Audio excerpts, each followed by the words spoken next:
Hello again, everyone, and this is Carly from the Poetry of Nice. I am just here with a really quick roundup of the 10 most, I don't know, surprising things that I have sold on Etsy so far. My Etsy shop, the Poetry of Nice, has been up now for just past the 3 month mark, about 3 months and maybe like a week. And in that time, I've had over 90 sales and to talk some numbers, made over 1,500 in gross profit so far. And I'm still just getting to know it really. I'm still trying to work out exactly what brings in traffic, what kind of things sell really easily. And it's all just a little bit of a learning game, especially as you try and kind of pick up stuff as you find it, especially at estate sales. I do a lot of yard sales, a few thrift stores, but I'm learning as I go, and I've definitely had a few shockers in there. So today I thought I would give you guys just a really quick look at some of the top 10 things that I feel that I learned from the most, and that I will definitely be on the lookout for anything similar next time. Okay, so first, I've just pulled up here. This is actually the first thing I ever sold on Etsy, this pair of vintage round rim glasses. So I sell a lot of vintage glasses, a lot, and I tend to pick them up at estate sales or yard sales for like a quarter a piece. I mean, people just don't think much of them. I do have one thrift store in town that sells them. They were selling them for 99 cents a piece. And then as I continue to go in and buy them in bulk, the price has slowly gone up to now $3 a piece. So I don't know if that is a direct reaction to me coming in and clearing out their eyeglasses section. I'm not sure, but either way, they're driving up the prices. Supply and demand, who can blame them? It is business. So anyway, these did particularly well. Round rim glasses, a lot of great keywords there with them. Harry Potter, John Lennon. But anyway, in general, vintage eyeglasses do really well for me. So I picked these up for 99 cents at a thrift store, and I sold them for $32.95. Oh, and all of these prices are, they're like the final price that the buyer paid. Buyer pays shipping. The shipping is not included, and I did not deduct fees. So just to let you know, that is just the sales price, $32.95. Okay, the next thing is this. So I picked this up for $1 at a yard sale, and it was like basically a fitted sheet, a flat sheet, and one pillowcase. Obviously the Little Mermaid, it's from like the early 90s, I believe, late 80s. And it was in really good condition, but like I said, it was $1 for all of these sheets. So I picked it up thinking, let's just see what happens. And I sold it within the week for $45. So this is something I would definitely be on the lookout. And I learned through doing this that a lot of people, especially fellow Etsy users, tend to buy retro and vintage bed sheets and things to use as fabric, not to put on the bed.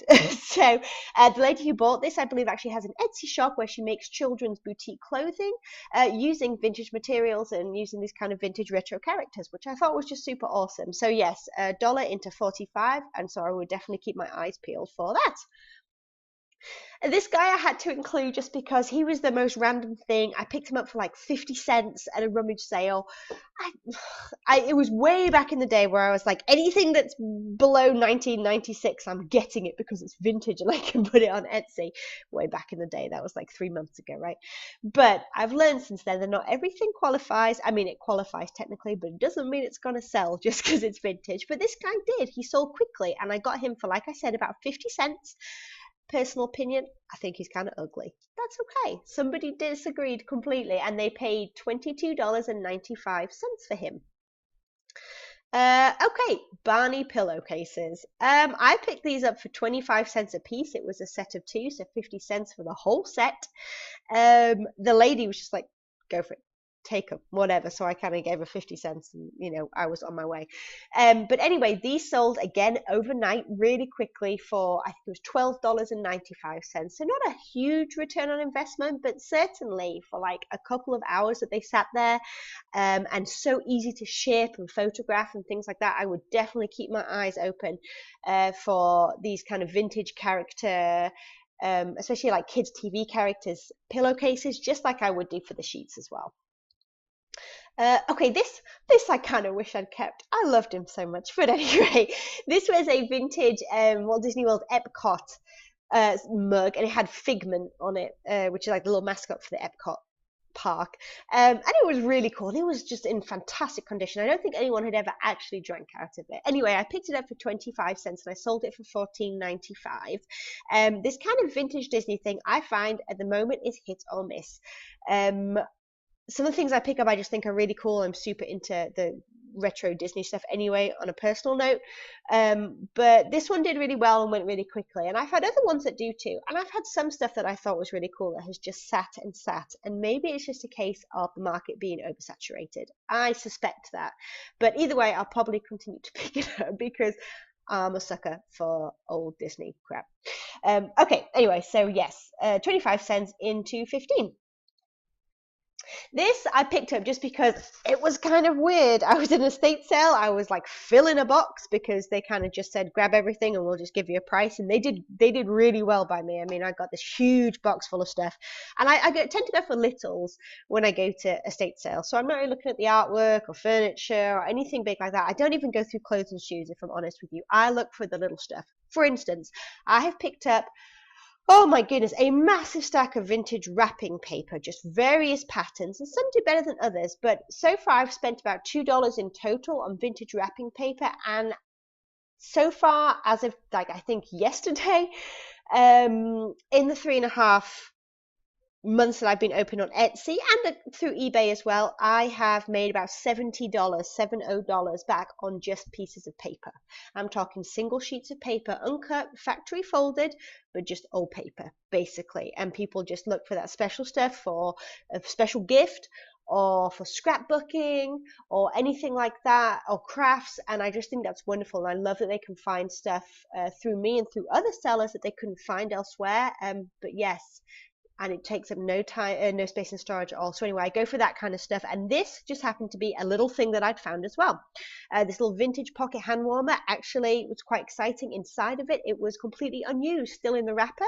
It had a little thing that you would add fuel to. It's made in Japan. It had this cool peacock kind of design to it, came in a little pouch and had the original box even though it's beaten up. So I ended up paying about 50 cents for this, roughly, when it evened out between 50 cents and $1 at the most, and I sold it for $19.95. So again, something I picked up knowing nothing about it, but just kind of sensing that it was a little bit cool and I wanted to learn about it, right? I brought it home so I could go ahead and research it and learn something new, and I made a decent profit at the same time. So win-win. I was at a yard sale and the woman was overcharging for everything. I say overcharging, I'm sorry, I shouldn't say that. It's her stuff and she can charge whatever she likes, but she was charging enough that I would not purchase anything because I couldn't make anything as a reseller. So good for her, bad for me, whatever. But I happened to find these as I was getting ready to walk out of there without parting with any money. And I kind of asked her, how much is this in this little plastic bag with all these little Victorian weird Christmas cat things happening? And she said, $1, whatever. So I grabbed them. People like cats. I don't know. The whole Etsy community thing.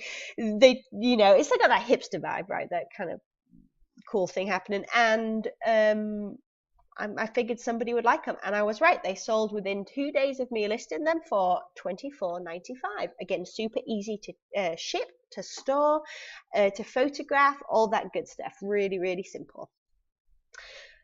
These I just randomly picked up. I think they were slightly less than $1 at a yard sale. Definitely old. They're these little kind of Christmas trees. And I'll be honest with you, there was a crack in one, which obviously I disclosed and photographed. And there was some breakages in all of, like, you can see kind of one here, again disclosed and stuff. I paid $1 for them, these cocktail stirrers. They sold for $24.95 for just a set of 3. Again, in like 1 to 2 hours tops. Another pair of eyeglasses, just another good example at a thrift store. Go through them all and check the name brands. I kind of thought they were ugly. I didn't think much of them. Turns out they were actually vintage Ralph Lauren. So I bought them, and I think I ended up paying $3 for those. As I said, the price went up at my thrift store, and I sold them. I listed them last thing before I went to bed, and when I got up in the morning they had already sold, and so from $3 I made $70 from these. So always check the names. Don't go just by style. And the very last thing I want to show you, my number 10, is this little guy because I just thought he was cute. So I was at a rummage sale. I was going through some stuff, like all the little bric-a-brac, whatever, and he was tiny. He was about 2 inches tall, if that. And he was like tucked behind some stuff, and I saw him, instantly recognized him. I love Disney, what can I say? And so I took him home. And you know what? Here's a really good example. On eBay, I couldn't find one exactly like him, but there's a lot of little like chip ceramic figurines. There's a lot of them, all different brand names from Lennox downward. And I mean, some of them sold maybe for $5 at a push with free shipping. I mean, they really, really weren't going anywhere. So instead of listing him in my eBay store, I decided to go ahead and list him in my Etsy store. Etsy, as most people know who sell there, is a different marketplace entirely. People don't necessarily come to spend a lot of, not spend a lot of money, to save a lot of money. They come to find something unique. They come to find something that they kind of fall in love with, honestly. For the most part, you know, I'm not speaking for everyone, but for the most part. So I put him in my Etsy store and I stuck $24.95 on him. Obviously a lot more than I would have ever expected to get on eBay. And he sold within a day. And the lady that he sold to was having a Beauty and the Beast themed wedding, which I think is awesome. And I'm so excited that he got to go and join the festivities. And she sent me a message afterwards when she got him, and she was so thrilled and so excited. And it really brought me a lot of joy to know that he had gone to this person that really, really wanted him, you know, that had found him and had got so excited. And I get so many messages from people on Etsy, again, a different marketplace for the most part from eBay, but from, you know, people who have found that kind of one weird thing that they never really thought they would find, and they found it in my shop. And I kind of feel like I reunite people in a way, which may be a bit sort of self-absorbed, but anyway, it brings me joy to see them so happy over this stuff. And so we went on this little journey, and it went to her, and hopefully he had a good time at the wedding. So those are my 10 things so far in the last 3.5 months that my Etsy shop has been open that I have just felt like I've learned a lot from. Decent return on investment for sure on each of them. Nothing particularly epic, but it all adds up, right? Especially when they sell fast. Quick flips and small to store, easy and cheap to ship. It's all good. So I will keep you updated with more sales. I'll have another haul video hopefully this weekend. If you like this video, go ahead and give me a thumbs up, subscribe. I'll be doing lots more videos, and thank you guys so much for tuning in. I'll see you all soon. Bye.